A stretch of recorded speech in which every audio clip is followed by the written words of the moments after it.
2014ರಿಂದ 2024 ತನಕ ಪೂರ್ಣ ಬಹುಮತದ ಸರ್ಕಾರವನ್ನು ಮುನ್ನಡೆಸಿದ್ರು ನರೇಂದ್ರ ಮೋದಿ ಅವರು. ಅದಕ್ಕಿಂತ ಮೊದಲು 25 ವರ್ಷಗಳ ಕಾಲ ಹಂಗ್ ಅಸೆಂಬ್ಲಿ, ಸಮ್ಮಿಶ್ರ ಸರ್ಕಾರ, ಎಲ್ಲರನ್ನ ಸೇರಿಸ್ಕೊಂಡು ನಡೆಸ್ಕೊಂಡು ಹೋಗುವಂಥದ್ದು. ಅದರಲ್ಲಿ ಭಾಳ ಅದ್ಭುತವಾಗಿ ನಡೆಸ್ಕೊಂಡು ಹೋದಂಥವರು ಅಟಲ್ ಬಿಹಾರಿ ವಾಜಪೇಯಿ, ಆ ನಂತರ ಮನಮೋಹನ್ ಸಿಂಗ್. ಆದರೂ ಕೂಡ ಕಿರಿಕಿರಿಗಳಿದ್ದೇ ಇತ್ತು. ಆದರೆ 2014ರಲ್ಲಿ ನರೇಂದ್ರ ಮೋದಿ ಅವರು ಅಧಿಕಾರಕ್ಕೆ ಬಂದಾಗ BJPಗೆ ಸಂಪೂರ್ಣ ಬಹುಮತ 2 ಬಾರಿ ಬಂದಿತ್ತು. ಹಾಗಾಗಿ ರಾಜನಂತೆ ಅಧಿಕಾರ ನಡೆಸಿದ್ರು ನರೇಂದ್ರ ಮೋದಿ. ಆದರೆ 3ನೇ ಬಾರಿ BJPಗೆ ಬೇಕಿರುವಂಥ 272 ಬರಲಿಲ್ಲ, 240 ಬಂದಿದೆ. ಆದರೆ ಮಿತ್ರ ಪಕ್ಷಗಳ ಜೊತೆ ಸೇರಿದರೆ 292 ಇದೆ. ಹಾಗಾಗಿ ಒಂದು ಕಡೆ JDU ಮತ್ತೊಂದು TDP ಇವರ ಅಣತಿಯಂತೆ ನರೇಂದ್ರ ಮೋದಿಯಂಥ ನಾಯಕ ಈಗ ಗೋಣು ಬಗ್ಗಿಸಬೇಕಾಗತ್ತೆ ಅನ್ನುವಂಥ ಬೇಸರ BJP ವಲಯದಲ್ಲಿ, BJP ಅಭಿಮಾನಿಗಳಿಗೆ, BJP ಕಾರ್ಯಕರ್ತರಿಗೆ, ಮೋದಿ ಫಾಲೋವರ್ಸ್ಗಿದೆ. ಹಾಗಿದ್ರೆ ಈ ನಂಬರ್ ಗೇಮ್ ಇಲ್ಲದೆ ಬದುಕೋದಕ್ಕೆ ಸಾಧ್ಯವಿಲ್ಲ, ಸರ್ಕಾರ ಮಾಡೋದಕ್ಕೆ ಸಾಧ್ಯವಿಲ್ಲ. ಅದನ್ನು ಸ್ವತಃ ನರೇಂದ್ರ ಮೋದಿ ಅವರು ಕೂಡ ಹೇಳಿದ್ದಾರೆ. ಬನ್ನಿ ಹಾಗಿದ್ರೆ ದೆಹಲಿಯಿಂದ ಒಂದು ಸ್ಪೆಷಲ್ ರಿಪೋರ್ಟ್.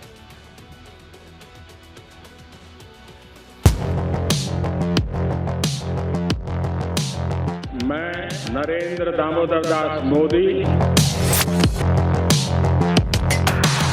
ಲೋಕಸಭಾ ಚುನಾವಣೆಯ ಫಲಿತಾಂಶದ ಬಳಿಕ ರಾಷ್ಟ್ರ ರಾಜಕೀಯದಲ್ಲಿ ಮಹತ್ವದ ಬೆಳವಣಿಗೆಗಳು ನಡೆಯುತ್ತಿದೆ.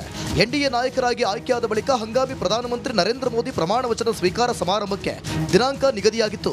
ಆದರೆ ಮೋದಿ ಪ್ರಮಾಣ ವಚನ ಸ್ವೀಕಾರದ ದಿನಾಂಕ ಹಾಗೂ ಸಮಯ ಬದಲಾಗಿದೆ. ಜೂನ್ 8ರ ಬದಲು ಜೂನ್ 9ರ ಸಂಜೆ ಸತತ 3ನೇ ಬಾರಿ ಪ್ರಧಾನಿಯಾಗಿ ನಮೋ ಪಟ್ಟಕ್ಕೇರುತ್ತಾರೆ.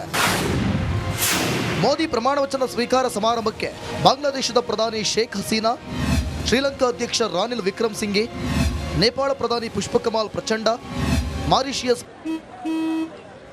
ನಡಿ ಈಗ ಶುರು ಮಾಡೋಣ. ಕೇಸರಿಯಿಂದ ಮನೋಲ್ಲಾಸ ಮನಸ್ಸು ಮತ್ತೇರಿ ಕುಣಿದಾಡಿದೆ ನೋಡು, ಮನಸ್ಸು ಮತ್ತೇರಿ ಕುಣಿದಾಡಿದೆ ನೋಡು. ಕ್ಷಣ ಕ್ಷಣವೂ ಆಚರಿಸಿ ಕೇಸರಿ ಹಬ್ಬ. ವಿಮಲ್ ಬಾಯಲ್ಲಿ ಹೇಳಿ ಕೇಸರಿ. ಪ್ರಧಾನಿ ಪ್ರವಿಂದ ಜುಗ್ನೌತ್, ಭೂತಾನ್ ರಾಜ ಜಿಗ್ಮೆ ಕೇಸರ್, ಮಾಲ್ಡೀವ್ಸ್ ಅಧ್ಯಕ್ಷ ಮೊಹಮ್ಮದ್ ಮುಯಿಜು ಮೋದಿ ಪ್ರಮಾಣ ವಚನ ಸ್ವೀಕಾರ ಸಮಾರಂಭಕ್ಕೆ ಬರ್ತಾರೆ. ನಂಬರ್ ಗೇಮ್ ಜೋರಿರುವಾಗಲೇ ತೃಣಮೂಲ ಕಾಂಗ್ರೆಸ್ ನಾಯಕರು ಹೊಸ ಬಾಂಬ್ ಸಿಡಿಸಿದ್ದಾರೆ. ಬಿಜೆಪಿಯ 3 ಸಂಸದರು TMC ಸಂಪರ್ಕದಲ್ಲಿದ್ದಾರೆ ಎಂದು ಹೇಳಿದ್ದಾರೆ. ಆದರೆ ದೀದಿ ಪಡೆ ಮಾತೆಲ್ಲ ಸುಳ್ಳು ಅಂತ ಕೇಸರಿ ಸೇನೆ ಕಿಡಿಕಾರಿದ್ದಾರೆ.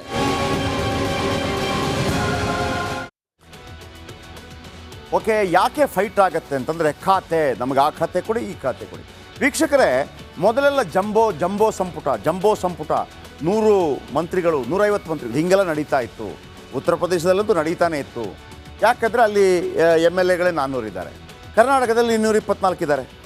ಮೊದಲು 50-60 ಜನ ಆಗ್ತಾಯಿದ್ರು. ಆದರೆ ರಾಜೀವ್ ಗಾಂಧಿ ಕಾಲದಲ್ಲಿ ಒಂದು ಸಿಸ್ಟಮ್ ಬಂತು, 15%ಗಿಂತ ಜಾಸ್ತಿ ಮಾಡಬಾರ್ದು. ಅಂದರೆ ಕರ್ನಾಟಕದಲ್ಲಿ ಈಗ ಸಿದ್ದರಾಮಯ್ಯ ಮುಖ್ಯಮಂತ್ರಿ ಆಗಿದ್ದಾರಲ್ಲ, ಅವರ ಸಚಿವ ಸಂಪುಟದಲ್ಲಿ 224 MLAಗಳೇನಿದ್ದಾರೆ ಅದರ 15%, 33 ಜನ, ಮುಖ್ಯಮಂತ್ರಿ ಸೇರಿದಂತೆ ಒಂದು 34 ಜನ, ಅದಕ್ಕಿಂತ ಜಾಸ್ತಿ ಮಾಡೋಂಗಿಲ್ಲ.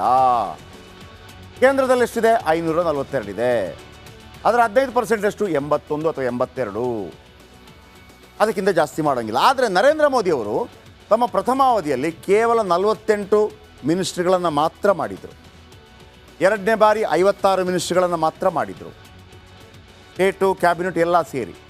ಈ ಬಾರಿ ಹಂಗಾಗಲ್ಲ ಅಂತ ಅನಿಸುತ್ತೆ. ಯಾಕಂತಂದರೆ ಕಳೆದ ಬಾರಿ 2 ಬಾರಿ ಕೂಡ BJP ಹೊರತುಪಡಿಸಿ ಬೇರೆಯವರಿಗೆ ಅವರು ಕ್ಯಾಬಿನೆಟ್ ಸ್ಥಾನಮಾನ ಕೊಟ್ಟಿರಲಿಲ್ಲ. ಈಗ JDU, ಜನತಾದಳ ಯುನೈಟೆಡ್, ಕನ್ನಡದಲ್ಲಿ ಸಂಯುಕ್ತ ಜನತಾದಳ ಅಂತ ಕರಿತೀವಿ. TDP, Telugu Desam party, TDP ಇವರೆಲ್ಲ ಕೇಳ್ತಾ ಇದ್ದಾರೆ ನಮ್ಗೆ ಇಷ್ಟು ಕೊಡಿ ಅಂತ.